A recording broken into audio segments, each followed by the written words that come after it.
Welcome to this edition of our generosity series.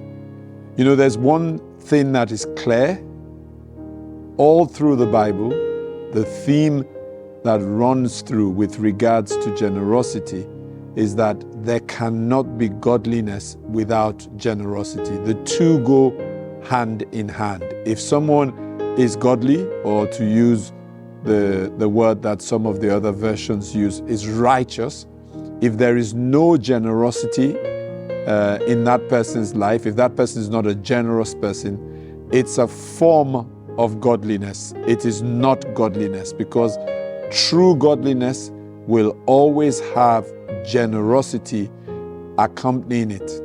And you know, this scripture drives home that truth. Psalms 37 verses 25 and 26. The psalmist says, and this is the Passion Translation, "I was once young, but now I am old. Not once have I found a lover of God forsaken by him, nor have any of their children gone hungry.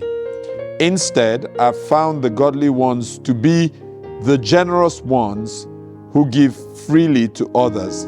Their children are blessed and become a blessing."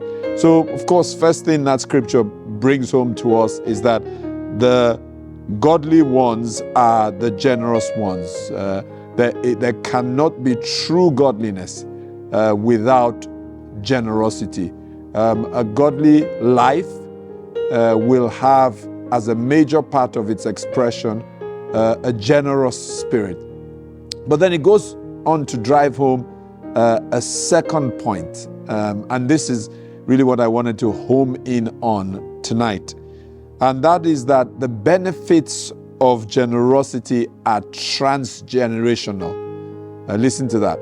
The benefits of generosity are transgenerational. If I am generous, I am laying up blessings for my children, and I am instigating a pathway for my children to be generous themselves, to be a blessing to others. The psalmist says, their children are blessed and become a blessing. Now, of course, it will follow that if I am stingy, I am creating problems for my children out of my own stinginess. So our actions will affect our children, will affect the next generation. So a generous man or woman is laying up blessings for their children by their generosity, and is also instigating in a spiritual way that their children also are generous. So let's bear that in mind, that the culture of the kingdom is generosity, number one. You can't be godly without being generous. And number two, that the blessings of generosity don't just come to us, they are transgenerational. They come to our children, in that our children are blessed and become a blessing. And so there are some children who are walking around wondering why all these blessings are coming their way. It's because their parents or their parent has been very generous.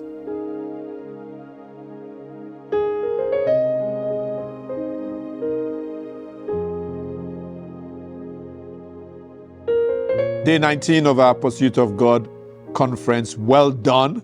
You've stayed the course for 19 days. We have an opportunity to worship God, and as we receive our offering, I'll encourage you to give generously. The various ways to give will appear on the screen, on your devices.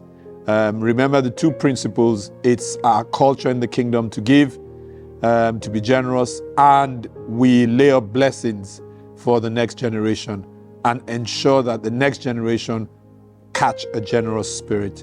So please, let's give, let's worship God, and let's be generous as we do so. God bless you.